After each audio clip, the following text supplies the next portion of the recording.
got Kyle Draper in San Francisco getting ready for his pre- and post-game duties on NBC Sports Bay Area. Kings and the Grizzlies. You got Whitey and Jay in our Sacramento studios. I mentioned that The Athletic had their quarter season grades, and Zach Harper of The Athletic gave the Kings a C-.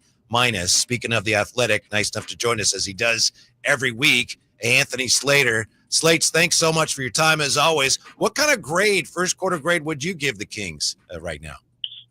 Oh, geez. I usually try to stay away from these type of, like I'm a substitute teacher. I mean, C- feels fair. You can't go straight F, right? They're not in a horrible situation, but I think everybody locally and internally and externally figured, if I told you, 9 and 12, 10 and 12, you'd be like, that's not good enough. Right. Yeah, you're right about that, Slates. I'm looking at the report card here. Kings are 7th offensively, 19th defensively. How much do you think, as I want to go back to that Rockets win, how much do you think that win over the Rockets sort of quieted down whatever kind of panic that the Kings organization might have been in? A little bit, right? That's just like the NBA schedule is crazy in that sense of like, a win alleviates pressure for, either 48 hours or if you're on a back-to-back, it's 24 hours. But if they go LL in Memphis, San Antonio, I don't think any type of noise externally or temperature internally will be lowered. Now, again, if you go 1-1 or certainly if you go 2-0, you'll feel like, hey, there's some momentum here. But that's how it works. Again, like, you guys know I'm mostly around the Warriors at times during the season. Well, last time I talked to you, I think they were like 12-3, and you were wondering if the dynasty was back. Well, they've lost 5 in a row now, and Steph and Draymond are out tonight, and they're tumbling down the standings, and there's a little bit more heat around them. Anthony Slater with us, and you and Sam Amick wrote a really interesting piece about the Kings a short time ago, and about how a lot of people are keeping an eye on De'Aaron Fox and his situation and his future here. He went off against the Rockets, and after the day after the game, Mike Brown said he had a great game because he got angry at them. They kind of got in his face a little bit. He got angry. Mike Brown said, as you probably know, Slates, he said he has to get. He can't wait for someone to make him mad to be a great player. My question for you is, how much of Mike Brown's job description here in Sacramento is about making De'Aaron Fox or helping him become a truly elite player? Well, it's one of the highest priorities on his checklist, but I think, as you all know, his checklist is like 57, things deep. They got to get Kevin Huerter going. They certainly got to get, Keegan Murray, to play like he did the other night. But De'Aaron Fox is, in my opinion, one on the pecking order of this team, particularly if you, at a playoff level. I think we saw it during that series against the Warriors a couple of years ago. Like, he is their playoff closer, their playoff superstar guard. And I thought just the gauntlet of the playoffs, right? The pressure of the playoffs, I thought he showed himself really well in that series. And, to get to that next level, to drag the Kings to that next level, they, especially with the way, they're playing as injured, as they've kind of been early this season, they've kind of needed him on an almost nightly basis to bring that type of juice. And you guys know, this has always been a storyline around Fox, right? I saw some video floating around today of like when Buddy Hield was back on the Kings, like telling cameras like, hey, he plays better when he's ticked off. Yeah. That's just kind of De'Aaron Fox. He's kind of got that cool, smooth mentality. But when you kind of light a fire under that cool, smooth mentality, it's like that is where you see the greatness of De'Aaron Fox. Which, by the way, this to me, like, this isn't like one night, oh wow, he had a great game against the Rockets. He's been torching, I think, early this season. To me, he's an all-star, he's an all-NBA candidate. I think he has held up his end of the bargain. I know that they're in a disappointing position in the West right now. I view zero fault of De'Aaron Fox. Yeah, Anthony Slater joining us.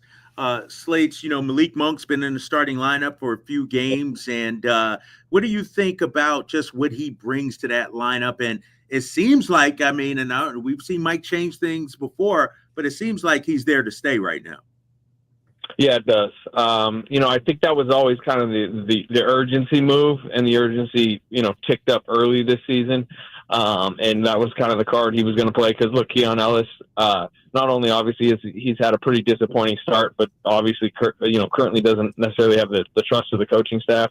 I think they still want to play Kevin Huerter as they did the other night. I thought Kevin Huerter had one of his best games of the season, but he wasn't really, working with that starting lineup. And You don't want to say Mike necessarily hit the panic button, but this was almost his final card. And they're trying to get their 5 best players on the floor at the same time. And I like the move, and it seems to be working. The other thing is Monk clearly likes the move, and to get him kind of invigorated and going, it's a good thing. Anthony, as we spin ahead to the deadline, and we're not going to talk about any particular names right now. I'm sure we'll be talking about that a lot in the weeks to come. But as I look at the teams that are expected sellers, isn't it pretty much the same bunch of teams we've been talking about for the last year? Nets, Blazers, Wizards, Jazz, and Bulls. Is it pretty much the same teams in the same situation for the last year or so? Yeah, for sure. Those are probably the more aggressive sellers, you'd say. But teams can pivot off, and situations can present themselves. Injuries can happen, which makes teams throttle back, or there sometimes can be a deal where it makes sense for both sides. That you don't necessarily expect. Let's go back a couple deadlines, the Halliburton Sabonis trade. That wasn't your traditional buyer seller, right? That was just two teams in kind of unique situations where one wanted, a new lead guard. The other kind of wanted a new lead center, you might say.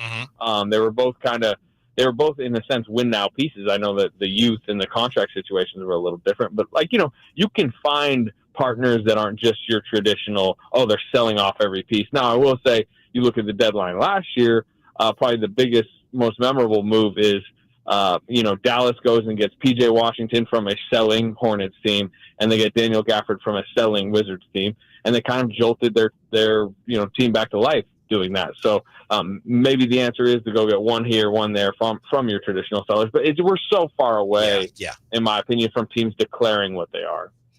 Hey, Anthony, when you look at the West, maybe outside of OKC, I feel like, and Houston, I guess you could say, we don't know what a lot of these teams are. A lot of these teams are trying to still figure it out. As a Kings fan and a Kings broadcaster, should I be, grade what the Kings are doing sort of on a curve? Everybody's going through it this season, it seems like. Sure. And, you mentioned the Rockets. I'm not ready to declare them they we're talking about a 22 game sample. They're playing good defense. But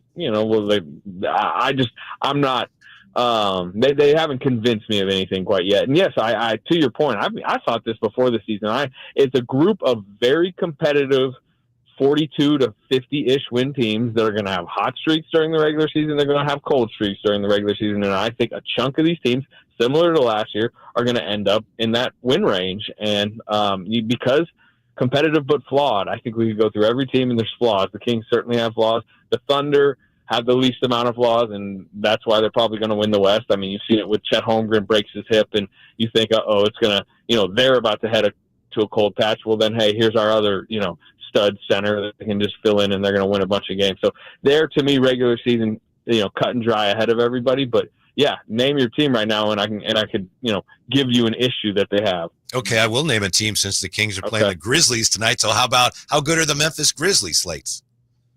We'll see. I think that's going to depend on John Morant's health over the course of the season. Did you see that quote he had the other day about he's not dunking anymore? Or not that he won't dunk, but he's being more careful dunking. I think that's a really good idea by him, by the way, because as awesome as it is to watch, it's very that's how he's gotten hurt a lot in the past. He popped his hip out and had to miss some time this year on kind of one of his crazy landings. So I would watch his health. Desmond Bane hasn't had the cleanest injury record lately. I've still. Jaren Jackson isn't the defender he used to be. Steven Adams was the kind of the backline defense when the Grizzlies were at their best, kind of protecting Jaren Jackson. Now they're trying Zach Edey, who's not playing tonight. He's on the sprained ankle and he's a rookie. I have question marks, up and down their roster about their depth as they've turned it over from the team I remember in the playoffs a few years ago that had the DeAnthony Meltons of the world and some of those other, better, I think, rotation players. But they are playing pretty well right now. They had won 6 in a row, but they really collapsed the other night in Dallas. I don't know if you saw that. And a name people would know, Marcus Smart. He kind of had a rough finish to that game. Anthony Slater joining us. We talked about some of the teams that are sort of still trying to find their way. Who's a surprise, I guess, so far? Would you throw the Spurs in that mix? Clippers, the way they're playing right now? I would say Clippers. I think that's a good one. I am saying that after they got beat by about 40 last night at home. Yeah, but I was in Hawaii with the Clippers and Warriors for camp. And they had their 5-6 lead-up practices, and then they played a game down there. And I remember just talking to people in the arena, people in the league, all that, and just seeing the lineups that the Clippers were trotting out there, knowing that this Kawhi Leonard situation was very unsettled. There were people in the building that night. First impression was oh, this is not a playoff team. This is not a play-in team. This is one of the 3-4 worst teams in the West. And that was kind of my opinion coming into the season. And I've seen them have a couple impressive wins in person so far this year. And they're just Ty Lue's such a good coach. He's such a good defensive coach. They're well scouted every night. They're physical. They turn you over. They slow the game down. James Harden is not who he used to be, but when you kind of have this methodical offense built around with, a sturdy center with Zubac, who I think is one of the most underrated players in the league. Ty Lue can kind of grind that team to enough wins. It seems like that they're at least going to be competitive at the bottom of the West bracket. Yeah, for great NBA coverage, great Kings coverage. Check him out in The Athletic. Anthony Slater. Thanks, Slates. We always appreciate it. Have a great weekend. We'll talk to you soon. All right, fellas. Mm-hmm.